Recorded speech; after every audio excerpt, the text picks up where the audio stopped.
Welcome to the Writer's Block. This is the spot where we hang out and talk about writing all the time. And we talk to writers of every kind from every walk of life. And today we have with us a great writer of songs, Bob Handy.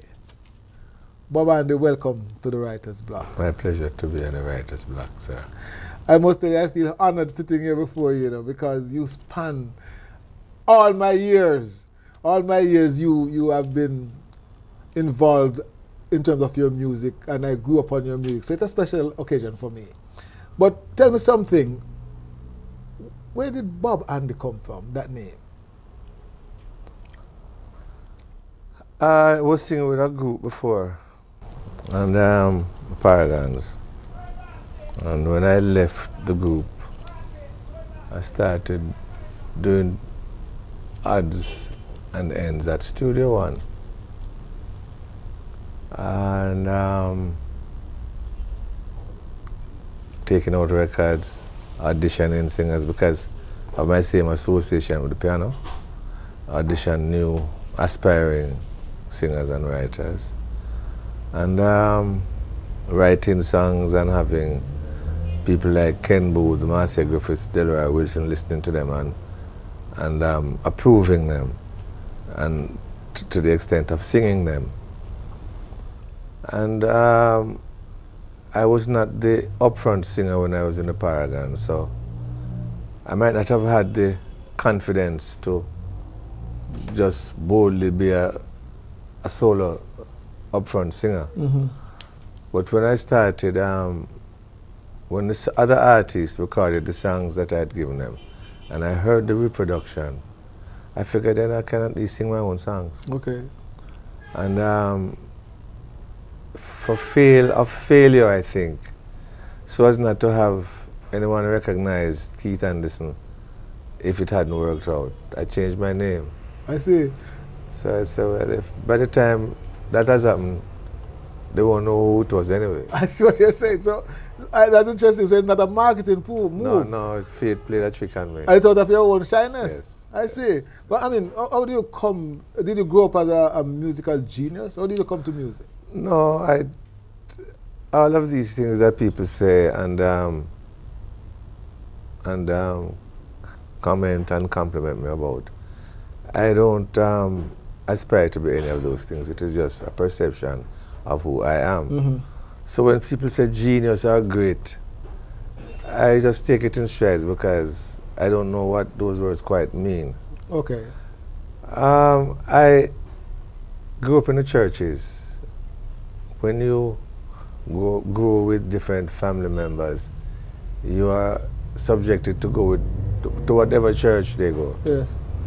All the churches come with a different style of music. Some were very hymnal, where you read from a book. Some were, I went into the Church of God too. Just growing, and things just happening to me. So, and I discovered that in some of these, in the more down-to-earth expression of faith, people were able to bear their souls in like the Anglican and the Methodist and the Baptist and those in Christendom. They were very proper. Yes. And rather than really just let it hang out. Did you do any singing in church at all? Did you? Well, when I was in Westmoreland, I sang in the Salvation Army Church and played drum. However, singing used to be very boring in church. Mm-hmm.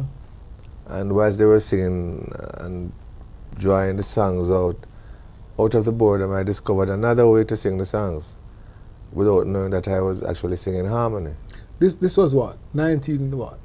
50s? 50s. This was what young people did in your days. What did young people do? They go up and down and sing songs? Well, I'm unique. Mm-hmm. I'm sure everyone is. Yes.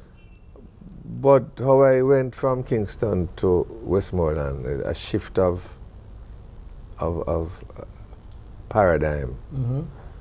Because I wasn't warned. I was just taken out of Kingston, and in 24 hours I was in Westmoreland living with somebody else. So the Kingston behavior for me again was very unique because I spent a lot of time up Park Camp where my mother used to work for the Colonel Johnson, who was the colonel in the whatever regiment was in charge of Jamaica then under colonialism.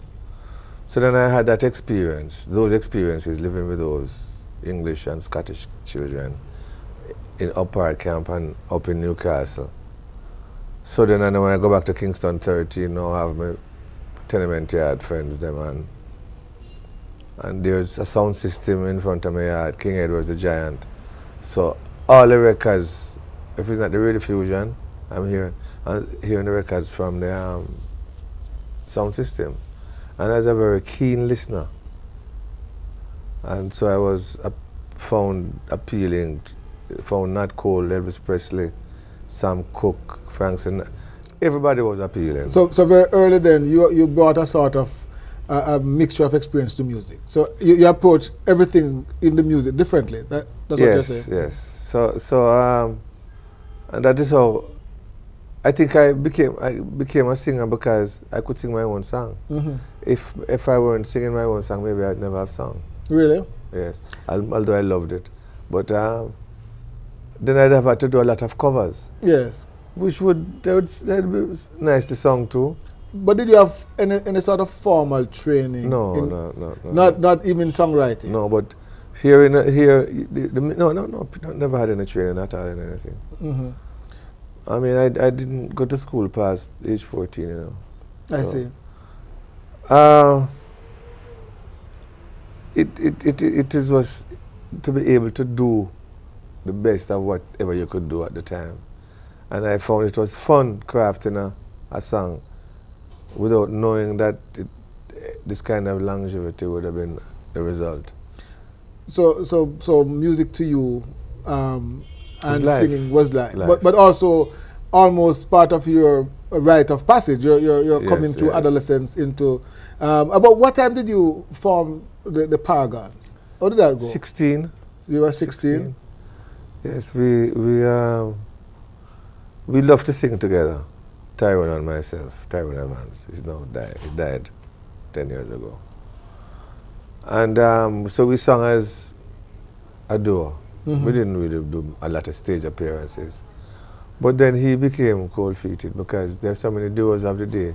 Keith and Edith, Alton and Eddie, the Charmers, the Blues Busters, Higgs and Wilson. So my friends said, boy, now make it done at this. Keith, that's some bad duo about there now. So we found courage in having more members, so we put a 5-piece together. And then it went down to 4, and then it went to 3, then it went back up to 4, until we got the appropriate voices. So what was you felt was your strength in those days? It was your songwriting or your vocal skills?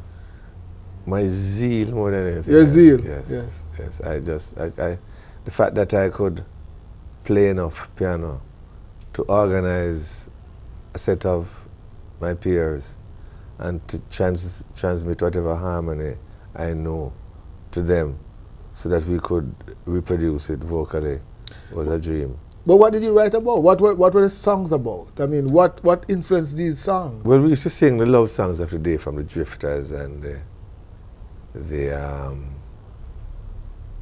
Temptations and the Coasters, Everly Brothers, Four Tops. And so I said to my brethren one day, I said, you know, we're going to have to start writing our own songs, because they said, no man, you're mad, man. The Americans, they can't write. So I said to him, I said, but we're going to be as big as the Americans. And they couldn't believe that. And so one night I was passing some dance, which later worked out to be Meritone. And there's a particular song that drew me to the dance. It was a very long song. It was all of 6 minutes. And I went to Winston Blake and I asked him, how come that record is so long, vinyl? And he said, oh, it's set in a thing called micro groove, because, you know, automatically the arm would come up after 3:45. And the singer of the song was a guy called Bob Dylan. And the song was a title called Like a Rolling Stone. And when I listened to Like a Rolling Stone, it occurred to me for the first time that he didn't have to write about bedroom business. could write about. Life. All right, we're going to take a break, and then we'll come back in another few minutes to the Writer's Block, where we are talking with Bob Andy.